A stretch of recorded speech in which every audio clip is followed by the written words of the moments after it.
100조를 집어넣겠다고 하고 소버린 AI를 만들자라고 많이 하잖아요. 소버린 AI가 뭔가에 대해서 오늘 말씀을 드릴게요. 소버린 AI 그러면 보통 뭐 주권 AI 이렇게 번역을 많이 하는데 사실은 AI 주권이라고 번역하는 게 맞습니다. AI에서 주권을 가져야 한다라는 거고요.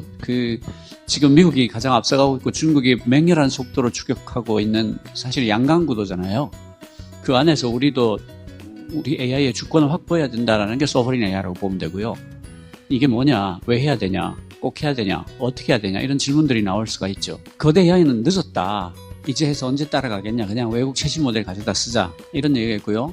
거대 모델 개발은 하지 말고 분야별로 전문 AI 만드는 편의 승산이 있다 이런 것도 있고요. 주권 AI라는 게 그 AI판 아래 한글 만들지 않은 거 아니냐, 갈라파고스 되면 어떡하냐 이런 얘기도 있고요. 오픈소스 모델을 갖고 와서 쓰면 되는 거 아니냐라는 얘기도 있고, AI가 지역 생태하고 뭔 관계가 있냐 이런 얘기들도 있습니다. 의견이 이렇게 분분하다는 거예요. 이런 얘기들이 굉장히 많아요. 그래서 우리가 이미 늦었지 않느냐, 네, 못 따라잡는다. 네, 여기서부터 네, 네. 이런 의견들이 분분한데 예. 이게 선택지가 있는 문제인가? 질문을 잘못한 거 아니야? 라는 말을 해보고 싶어요. 가령 국방 분야를 봅시다. 국방에서 제일 앞서 있는 회사 중에 하나가 미국의 팔란티어죠. 팔란티어가 전쟁에 AI를 어떻게 쓰냐, 그 전장을 이렇게 스캔을 합니다. 적이 어디에 어떤 형태로 배치가 되어 있고 갖고 있는 무기가 뭐고 지형 지물은 어떻고 기후는 어떻고 하는 데이터를 수집을 하고 AI로 스캔하는 거죠. 그 다음에 우리 부대는 어디에 어떻게 배치가 되어 있고 갖고 있는 무기는 뭐고 탄약은 얼마나 있고 이걸 믹스한 다음에, 그러니까 최적의 공격 믹스 전략은 이겁니다 하고 그 군인한테 보여준다는 거예요. 뭐 곡사포를 먼저 쏘고 예. 그다음에 지상군을 투입하고 그다음에 탱크가 가라 뭐 이런 네, 식의 최적의 믹스 상대에 따라 그걸 몇십 초만 해줄 수가 있다라는 거거든요. 근데 적들을 스캔하는 거, 그다음 우리 부대 배치를 확인하는 거, 뭐 기상을 보는 거 이런 것들은 다 소형 모델도 할 수 있어요. 그런데 그걸 다 믹스업해서 최적의 판단을 몇십 초 만에 딱 내려서 A안 B안 C안으로 탁 주는 거는 거대 모델이 아니면 못 하거든요. 그러면 그런 거를 갖고 있는 부대랑 그게 없는 부대랑 싸우면 어떻게 될까요? 야, 중대장 바꿔봐. 그게 앞에 어떻게 돼 있어? 뭐 보여? 이러고 있는 사이에 미사일 날라오고 탱크 쏘고 전화하다 죽는 거예요. 그러니까 국방 쪽은 AI 주권을 안 가지면 어떡할 건데라는 질문에 대단히 취약할 수밖에 없어요. 외국 걸 가져다 쓴다? 말이 안 되잖아요. 주겠어요? 예를 들어서 비행기를 봅시다. F-35가 최신 비행기잖아요. 그거는 미국의 우방국이 아니면 못 사거든요. 그런데 그게 미국이 자기가 쓰는 F-35보다 좀 떨어지는 걸 줘요. 그리고 F-35 위에 더 좋은 비행기가 있어요. F-22라는 게 있어요. 얘는 너무 좋아가지고 미국만 써요. 얘를 나쁘게 만든 버전이 F-35고 그걸 더 나쁘게 만든 게 우리가 받아 쓰고 있는 거예요. AI는 최신형 줄 것 같아요. 그러니까 이게 선택지가 있는 문제냐, 당신 질문이 틀렸다라는 말을 하고 싶은 거예요. 그리고 의료를 봅시다. 우리나라는 의료보험이 정말 잘 되어 있기 때문에 의료 데이터에 관한 디지털화가 세계에서 가장 앞선 나라 중에 하나예요.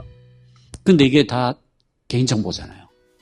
그럼 이거를 우리 AI 없어서 해외 최고 AI에다 맡기면 어떻게 돼요? 그럴 수 있나요? 그러니까 이게 선택지가 있는 문제인 것처럼 묻는 게 틀린 거다. 그게 1번이에요. 그러니까 이미 늦었으니까 우리는 다른 길로 가자. 그 질문이 틀렸다는 거예요. 오케이. 이게 선택지가 없다. 그리고 기술을 잘 이해를 못하고 있다는 말씀을 드리고 싶어요. 파운데이션 모델이라는 게 있어요.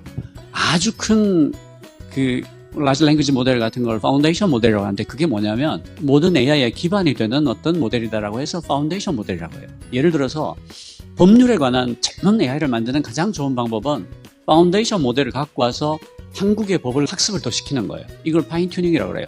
그렇게 하면 금방 최고 수준의 법률 전문 AI가 만들어질 수 있어요. 두 번째로는 품질이 뛰어난 소형 모델을 만들면 되는 것 아니냐. 아주 좋은 작은 모델을 만드는 방법이 증류를 하기도 하고 양자화를 하기도 하고 프루닝을 하기도 해요. 증류를 설명을 드리면 똑같은 모델인데 사이즈를 굉장히 작게 하는 게 있어요. 그러니까 매개 변수가 이거는 1조 뭐 몇천억 개고 이거는 뭐 매개 변수가 300억 개다. 그러면 얘하고 얘한테 똑같은 질문 답변들을 받는 거예요. 똑같은 질문들을 쭉 거대한 모델한테 해요. 그리고 큰 모델하고 비슷한 답을 낼 때까지 계속 튜닝을 해요. 같은 모델이니까 계속 튜닝을 하면 어지간히 비슷한 답을 내게 돼요. 그러면 사이즈가 작은데도 불구하고 꽤 성능이 괜찮은 물건이 나와요. 이걸 증류라고 해요. 그러니까 왜 맥주를 끓이면 그게 위스키가 되고 와인을 끓이면 그게 꼬냑이 되잖아요. 그런 식으로 만들었다고 해서 증류라고 해요. 그러니까 품질이 뛰어난 소형 모델은 큰 모델이 있을 때 가능한 거예요. 큰 모델 따라잡긴 너무 늦었으니까 작은 모델 하자는 이야기가 왜 잘못됐냐면 그 작은 모델이 그 모델 3을 큰 모델이 있어야지 작은 모델도 그렇습니다. 튜닝이 된다. 네, 그러니까 네, 네. 큰 모델이 없는데 지 혼자 안 된다. 안 돼요. 네. 자, 오케이. 그다음 그리고 양자화는 뭐냐면 그 아주 쉽게 얘기하면 부동 소수점 뭐가 쉽습니까? 지금 하나도 안 쉬운데. 소수점 32자리까지 계산을 해요. 대형 모델이. 근데 그거를 그냥 4자리만 계산하자. 정밀성은 떨어지겠죠. 그렇지만 원래 굉장히 뛰어났던 애를 줄인 거니까 얘도 어지간히 성능이 뛰어난 거예요. 거기다가 답을 주고 증류까지 해버리면 훨씬 더 뛰어나게 되겠죠. 마찬가지로 양자화도 큰 모델이 있을 때 가능한 방법이에요. 그리고 네. 프로닝은 뭐냐면 매개 변수가 1조 8천억 개 있는데 거기서 정말 0에 가까운 매개 변수들을 다 그냥 빼버리는 거예요. 그렇게 하면 역시 정밀적으로는 좀 떨어지지만 컴퓨팅 코스트는 뚝 떨어지겠죠. 이게 전부 다 대단히 성능이 뛰어난 소형 모델을 만드는 방법이에요. 그러니까 근데 그 출발은 대형 모델이 있어야 되는 거죠. 아주 뛰어난 파운데이션 모델이 있어야 되는 거예요. 그리고 또 하나 예를 들어 드릴게요. 특수한 모델들이 있어요. 알파 폴더라는 모델이 있는데 이게 뭐냐면 고분자 단백질의 접힘 구조를 예측하는 거예요. 구글의 네미사 서비스가 노벨 화학상을 이걸로 받았어요. 그러면 되게 생물 데이터만 가지고 공부를 했으니까 특별한 AI 같잖아요. 얘가 챗GPT하고 똑같이 트랜스포머라는 모델을 써요. 그러니까 얘가 그냥 파운데이션 모델인 거예요. 지금 그림 그리는 AI, 동영상 만드는 AI, 대화하는 AI, 문서 내놓는 AI가 전부 다 트랜스포머라는 똑같은 모델을 써요.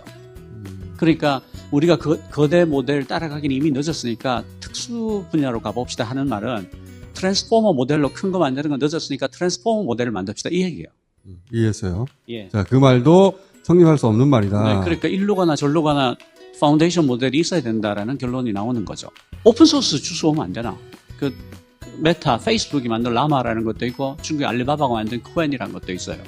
그것도 성능이 꽤 괜찮거든요. 그 가져와서 쓰면 되는 것 아니냐라고 말할 수 있어요. 근데 페이스북이 라마4까지 내놨다가 성능이 너무 떨어지는 거예요. 딥시크한테도 밀려. 그래가지고 마크 저커버가 세계 최고의 AI 과학자들을 2천억 주겠다, 1,000억 주겠다 해서 막 데리고 오잖아요. 그래서 다른 모델 만들겠다고 방향을 틀었어요. 그럼 어떻게 돼요? 라마를 믿고 그걸로 AI 사업을 하던 모든 회사들이 오픈소스는 책임져 주지 않으니까 네, 이것도 그러니까 지속 가능하지 않다. 공짜니까 저쪽에 처분에 맡겨야 되잖아요. 나라의 모든 산업들을 남의 처분에 맡기자는 말이 옳지 않잖아요. 그러니까 그것도 말이 안 되네. 파운데이션 모델을 개발하지 맙시다라는 말을 해서는 안 된다. 옳지 않다. 페이스북을 오케이. 봐라. 이거는 일종의 자선 사업에 기대서 네. 국가를 운영하는 거니까. 그러니까 그 오픈 소스를 만들어준 회사가 이제 더 이상 못하겠어 그럼 끝나는 거잖아요. 그건 사기업의 정책이니까. 그런 사례가 많잖아. 자, 이것도 알겠고. 그리고 우리 사정을 보면요. 우리가 지금 서방 진영의 제1제조창이에요. 지금 중국하고 미국이 갈라지면서 전 세계의 밸류체인이 재편되고 있어요. 옛날에는 중국부터 미국까지가 일관되게 이어진 하나의 밸류체인이었잖아요. 중국에서 싸게 만들어서 미국에서 팔고 아니면 미국 회사들이 중국에 공장을 두고 이런 식이었단 말이죠. 근데 이걸 끊어내는 작업이 진행 중이잖아요. 서방의 제조창이 필요하게 된 거죠. 그런데 전 세계에서 쇠부터 반도체까지 모든 물류체인을 자기 나라 안에 갖고 있는 유일한 나라가 한국과 중국이에요. 근데 중국이 빠지잖아요. 그럼 한국이 굉장히 큰 기회가 생기는 거예요. 이를테면 지금 조선업 살려주세요 하고 마스가 이렇게 된 이유도 서방 진영에 배 만들 데가 여기밖에 없어서 그런 거예요. 그러니까 트럼프가 한국에 그렇게 세게 나오지 않았던 이유가 대안이 없던 거. 이게 무슨 뜻인가 하면 세계 최고의 산업 데이터가 여기 있네라는 뜻이에요. AI를 암만 좋은 걸 만들어도 산업 데이터가 없으면 산업에 관한 AI는 만들기 어렵잖아요. AI는 아주 대량의 데이터를 갖고 와서 그걸 학습을 해서 그 안에 있는 잠재된 패턴을 찾아내는 애거든요. 근데 대량으로 쌓여있는 산업 데이터가 여기 있네? 우린 다 갖고 있단 말이죠. 그러면 산업 AX 하기는 정말 좋은 여건인 거예요. 거기다 우리가 디지털화도 잘 돼 있잖아요. 세계에서 뭐 톱5 안에 든단 말이죠. 그러니까 상대적으로 딴 데보다 디지털 데이터를 쉽게 만들 수 있는 처지에 있는 거예요. 팔란티어가 온톨로지라는 방법을 써서 현장을 AI화 하는데요. 그 회사 안에 있는 모든 것들의 관계를 다 정리하는 거예요. 사람도 객체고, 물건도 객체고, 기계도 객체고, 다 객체로 놓고 이것들 간의 관계를 다 정리하는 거예요. 최고의 컨설턴트들이 붙어가지고 몇 달에 걸쳐서 그걸 다 정리해요. 다 정리하면 어떻게 되냐면 우리가 회사에 노하우, 암묵지라는 거 있잖아요. 한 15년 근무한 그 부장만 알고 있는 책에도 없고 써져 있지도 않지만 그 기계 그 소리 나면 저기 벨트 느슨해진 거야. 뭐 이런 것들 있잖아요. 야, 테이프는 그렇게 감는 게 아니지, 자식아. 이러면서 막 딴 얘기하면서 막 감는데 새로 들어온 애가 이러고 감는 것보다 훨씬 잘해. 뭐 이런 것들 있잖아요. 그런 암묵지들을 다 드러내게 하는 작업을 하는 거예요. 그렇게 해서 회사의 병목이 되는 것들, 혹은 자동화할 수 있는 부분들, AI가 처리한 소문들을 다 끄집어내서 하는 거거든요. 그러니까 굉장히 효과가 좋아요. 회사가 가지고 있는 유명의 자산들을 다 하나로 뭉치는 거네요. 그래서 어떻게 되냐면 회사의 모든 노하우가 다 빠져나와 버려요. 그 회사를 똑같이 복제할 수 있게 된다는 뜻이에요. 그러니까 팔란티어의 온톨로지를 우리 비즈니스에 적용한다고 했을 때 이게 양날의 칼이 되는 거예요. 우리 조선소 한 군데가 지금 몇 년째 팔란티어랑 일을 하고 있는데 그 일이 다 끝났을 때 이분이 딴 나라에 가서 딴 나라 조선소를 컨설팅 한다고 해봅시다. 쎄한 기분이 들지 않으세요?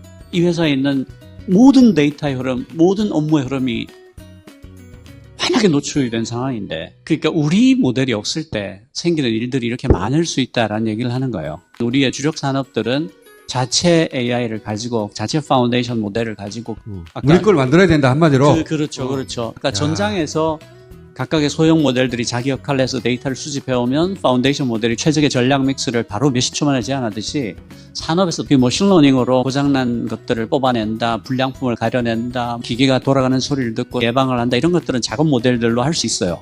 GPU 한두 장 쓰면 되는 걸로. 그런 걸 열심히 만들되 그 뒷단에는 파운데이션 모델이 반드시 있어줘야 되는데 그건 우리 거여야 된다. 이해했어요. 끝났네? 예, 이게 끝입니다. 그러니까 요지는 이거네요.